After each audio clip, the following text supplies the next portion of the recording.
Ko'pchilik u o'zi bilan mamlakatning xazinasini ham olib ketganini ta'kidlaydi. Ularning orasida amirning 3 nafar o'g'li ham bor edi. Amirning kenja o'g'li Abdurahimxon esa sovet hokimiyatiga nisbatan o'z nafratini ochiq ko'rsatdi va 1937-yilda josuslikda ayblanib, otib tashlanadi. Sen o'z kayf safolaring bilan band eding. Ota o'g'il bo'lar turib, yilda bir marta ko'rishardik. Va sen inidan haydalgan quyon, imperializmning qo'li xoin Bachchay Sako hukumati himoyasi ostida Buxoroga o'tish uchun Sovet Tojikistoniga hujum qilmoqchisan. Shohmurod 1944-yilda og'ir yarador bo'ladi va bir oyog'idan ayriladi. Tez-tez o'z vatani va otasini sog'inib, yig'lab turgan. 1920-yilning sentyabrida Buxoro amirligining so'nggi hukmdori Amir Olimxon poytaxt Buxoroni abadiy tark etadi. Ko'pchilik u o'zi bilan mamlakatning xazinasini ham olib ketganini ta'kidlaydi. Biroq aslida unday bo'lmagan. Amir Olimxon nafaqat xazinani, balki o'zining qarindoshlari va haramni ham Buxoroda qoldirib ketishga majbur bo'lgandi.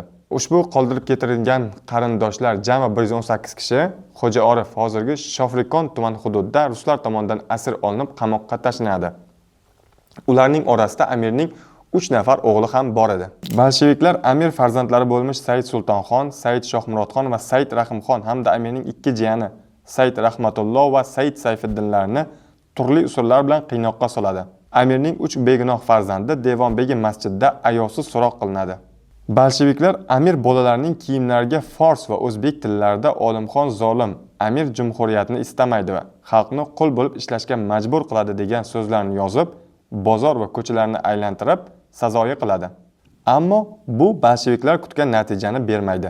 Aksincha, amirzodalarning bunday tahqirlanganini ko'rgan xalqning amirga qarshi bo'lgan qismi ham shahzodalarga hamdardlik bildiradi. Amir Olimxon bu paytda Afg'onistonga ketgan, Buxoroda qolgan oilasi, o'g'illari, amakilari va onasining taqdiridan bexabar edi. Buxoro jumhuriyatining rahbariga aylangan Fayzulla Xo'jayev amirning 3 farzandidan boshqa barcha oila a'zolarini Afg'onistonga qo'yib yuboradi. Fayzulla Xo'jayev Amir Olimxonga maktub yo'llab, agar siz inqilobchilarga qarshi kurashni to'xtatsangiz va mujohidlarni qo'llashni bas qilsangiz, 3 o'g'lingizni ham Afg'onistonga jo'natamiz. Aks holda ular bizda qoladi deya shart qo'yadi. Fayzulla Xo'jayev shu tariqa amirni kurashdan to'xtatmoqchi edi. Biroq amir bu ruslarning hiylasi ekani va Xo'jayev bu maktubni ularning bosimi ostida yozganini tushunib, qarshilikni davom ettiradi. Xatga esa mening minglab bolalarim Buxoroda ruslar qo'lda qoldi. Siz 3 farzandim evaziga urushdan voz kechishimni istaysiz. Men uchun Buxoroda qolgan oddiy bolalar va 3 o'g'lim o'rtasida hech qanday farq yo'q. G'alaba qilsak, o'z farzandlarim va qolganlar ham Buxoroda qoladi. Men uchun eng muhimi Buxoro va Turkistonni ruslardan tozalash degan mazmunda javob yo'llab, taklifni rad etadi. 3 oylik ruhiy va jismoniy qiynoqlardan keyin amir o'g'illari Moskvaga yuboriladi. Amirning katta o'g'li Sultonxon nogiron bo'lib, u uzoq safarga bardosh bera olmaydi va tez orada hayotdan ko'z yumadi. Amirning kenja o'g'li Abdurahimxon esa sovet hokimiyatiga nisbatan o'z nafratini ochiq ko'rsatdi va 1937-yilda josuslikda ayblanib, otib tashlanadi. O'rtanchi o'g'il Shohmurodxonning taqdiri esa butunlay o'zgacha kechadi. 1922-yil Buxoro Respublikasi mutasaddilari Shohmurodni bir guruh yoshlar qatorida Germaniyaga o'qishga jo'natishga qaror qiladi. Hatto unga Olimov Shoh Murodovich deb pasport ham tayyorlashadi. Biroq nemis tilini mukammal o'zlashtirganiga qaramay, uning Germaniyada o'qish orzusi ushalmaydi. Sovetlar amirzodaga mamlakatdan chiqishni taqiqlaydi. SSSRdan ketolmagan Shohmurod endi bu yerda yashab qolish uchun kurashishga to'g'ri keladi. 1929-yil 16-iyundagi Izvestiya nashrining navbatdagi sonida sobiq Buxoro amiriga uning o'g'lidan nomli maqola e'lon qilinadi. Ushbu maqola Shohmurodning otasi Amir Olimxondan voz kechish haqidagi maktubi edi. Unda shunday yoziladi: Sobiq Buxoro amiriga o'g'ildan ochiq xat. Senga umrim davomidagi birinchi va oxirgi maktubni yozyapman. Aslida yozmoqchi emasdim. O'rtamizda qandaydir aloqa bo'lishini xohlamagan edim. Lekin oxirgi kunlardagi voqealar noiloj senga yuragimning qoni bilan xat yozishga majbur qildi. 1917-yilda insoniyat tarixida birinchi marta dunyo ikkita lagerga bo'lindi. Kapitalizm va sotsializm lageri. 1918-yilga kelib, sening zulming eng yuqori nuqtasiga yetib kelgach, Buxoro registoni sen qashshoqlikka mahkum qilgan bechoralar, dehqonlar va shafqatsiz qatag'oningga qarshi bosh ko'tarishga jur'at qilganlar qoni bilan to'ldi. Sen o'z kayf safolaring bilan band eding. Ota-o'g'il bo'la turib, yilda bir marta ko'rishardik. Boshqa vaqtni biz onalarimiz bilan ayollar davrasida o'tkazardik. Sen o'g'illaring bor yo'qligini ham bilmasding. Men bu narsalarni tushunmasdim. U vaqtda 9 yoshda edim, lekin onamning qayg'uli hikoyalari xotiramda jonli muhrlanib qolgandi. 1920-yil Buxorodagi mustabid tuzum, yarim mustamlaka va shafqatsiz reaksion hukumat ag'darildi. Sening mullalar va boylardan iborat hukumating ham quladi. Buxoro amirligi o'ldi, o'rniga boshqa tuzum keldi. Xalq hokimiyati. Biz yangi tashkil etilgan Buxoro Xalq Shuro Jumhuriyati qaramog'iga olindik. U bizni boqdi, o'stirdi va kiyintirdi. 1923-yil biz Sovet Buxorosi ishchi va dehqonlarining farzandlari bilan birga Moskvaga o'qishga yuborildik. Markaziy Osiyo ishg'ol etilgach, Buxoro Sovet Respublikasi, Turkiston Avtonom Sovet Respublikasi va Xorazm Sovet Respublikalari bilan birgalikda SSSR tarkibiga teng huquqli bo'lib kirib, O'zbekiston SSRni tashkil etdi. Nafaqat sen, balki sen to'g'ridan to'g'ri tobe bo'lgan Rus mustabid hokimiyati tomonidan zulm ostida qolgan Buxoro amirligi o'ldi. Buxoro o'zgardi, yangilandi. Endi hech qanday zo'ravonlik ham, zulm ham yo'q. Bu yerda jaholat va savodsizlik bartaraf etilyapti. Yangi maktablar soni ko'payyapti.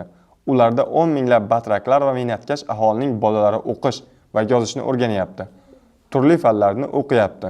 Mana 6 yildan beri Moskvada butun ittifoqning siyosiy va iqtisodiy markazida o'qiyman. Men ishchilar fakultetida tahsil oldim. Fakultetdagi o'rtoqlarim bilan birga yashab, men katta sovet jamiyatining umumiy jamoasiga qo'shildim. Men sendan nafratlana boshladim.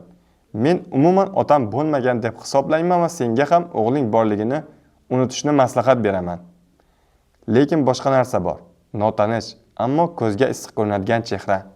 U yangi tilda so'zlashadi, hayotga yangicha qaraydi, yangi inson bo'lib qayta tug'ilgan. Va sen inidan haydalgan quyon, imperializmning qo'li xoin Bachchay Sako hukumati himoyasi ostida Buxoroga o'tish uchun Sovet Tojikistoniga hujum qilmoqchisan. Bu senga u yerda Sovet hokimiyatini yo'q qilib, yana Buxoro amirligini tiklash uchun kerak. Yagona farq shundaki, sen avval xalqning suvini siqib, uni chor hukumati bilan baham ko'rgan bo'lsang, endi buni har doim och va yirtqich Angliya bilan birga qilmoqchisan. Bunday bo'lmaydi. Sovet hokimiyati Tojikistonda bor va har doim bor bo'ladi. Sovet hokimiyati shu qadar oson tiklanmaganki, uni har qanday surgun bo'lgan zolim osonlikcha yo'q qila olsa. 1920-yil Buxoroni tark etayotib, Sharqiy Buxoro bo'ylab bosmachi urug'ini sepding. Lekin ularning oxirgilari ishchi va dehqonlardan tashkil topgan Qizil armiya va milliy bo'linmalar tomonidan butunlay yo'q qilindi. Ammo Sovet yerlarida yana bosmachi to'dalari paydo bo'la boshladi. Biroq bu safar ham Qizil armiya bu qaroqchilarni yo'q qiladi. Sovet Tojikistonning orqasida Buyuk Sovet ittifoqi 140 million aholi bilan turibdi. SSSR ortida esa G'arb va butun mustamlaka Sharqning ishchilar sinfi turibdi. Bu mening senga oxirgi so'zlarim. Butunlay ajralamiz. Agar taqdir mening xohishimga qaramay bizni uchrashtirsa, demak biz dushman bo'lib uchrashamiz. Sening sobiq o'g'ling Shohmurod deb yozilgan edi ushbu maktubda. Maktubni yozishdan maqsad amirga sovetlar qo'lida muhim qurol, uni tiyib tura oladigan qurol, ya'ni amirning o'g'li borligini eslatish edi. Qolaversa bu davrda, ya'ni 1925-1926-yillarda Tojikistonda qo'rboshlar harakati ancha kuchaygan va bir qadar muvaffaqiyatga ham erishgandi. Amir Olimxon esa ularni moliyaviy jihatdan qo'llab-quvvatlayotgandi. Amirning Buxoroni tashlab chiqishi ilojsizlikdan, majburlikdan bo'lsa-da, uning o'z oilasini dushman qo'liga topshirib ketishini umuman oqlab bo'lmaydi. Biroq farzandni o'z otasidan voz kechishga majbur qiluvchi bolalardan qurol sifatida foydalanuvchi qizil tuzumni ham umuman oqlash mumkin emas. Ushbu maktub Amir Olimxonga Afg'onistonning SSRdagi elchisi tomonidan yetkazilgan. Maktubni o'qib chiqqan Olimxon elchiga qarab, jilmayib, bu maktubni o'g'lim yozganiga ishonmayman deya munosabat bildirgan. Zamondoshlari bu ochiq xat Sovet hukumatidan qo'rquv yoxud do'stlari va sevgan qizi Javhar Bashiyevaning qistovi bilan yozilgan bo'lishi mumkinligini taxmin qiladi. Aynan ushbu maktubdan so'ng Amirzoda Shohmurod uchun porloq kelajak yo'llari ochiladi. U harbiy bilim yurtiga o'qishga qabul qilinadi. Ilmiy jamiyatlarda erkin ishtirok eta boshlaydi. Maxsus organlarning doimiy so'roqlaridan xalos bo'ladi. Shohmurodning onasi Muharram oyi Moskvada o'qiyotgan o'g'li bilan ko'rishish uchun Kobuldagi SSSR elchixonasiga ko'p bora murojaat qiladi. Biroq 1933-yil Shohmurodning bilim yurti uning nomidan biz Sovet ta'limni olyapmiz, siz bilan uchrashish biz uchun tabu deya rad javobi berib yuboradi. Shohmurod Olimovga aylangan Amirzodam harbiy maktabdan so'ng harbiy zavodga muhandis bo'lib ishga kiradi. Keyinchalik Moskvadagi harbiy muhandislik akademiyasida tahsil oladi. Ikkinchi jahon urushida ishtirok etib, bir nechta orden va medallar bilan taqdirlanadi. Shohmurod 1944-yilda og'ir yarador bo'ladi va bir oyog'idan ayriladi. Urushdan qaytgach, o'zi tahsil olgan akademiyada dars bera boshlaydi va general darajasigacha ko'tariladi. Uning turmush o'rtog'i Lidiya Mixaylovaning eslashicha, Shohmurod tez-tez o'z vatani va otasini sog'inib yig'lab turgan. Buxoro amirining o'g'li va Sovet generali darajasiga chiqqan Shohmurod 1985-yilda hayotdan ko'z yumadi. Amirlik tugatilgach, sovetlar tomonidan yangi sun'iy tarix yaratiladi. Unda Buxoro amirlari va boshqa o'lkadagi hukmdorlar deyarli to'liq qora bo'yoq bilan tasvirlanadi. Amir Olimxon zolim, qattol amir sifatida ko'rsatiladi. Natijada aholining katta qismi ushbu propaganda qurboni bo'ladi. Buni amirning o'z o'g'li va keyinchalik sovet general darajasigacha ko'tarilgan Shohmurod voqeasi ham tasdiqlaydi.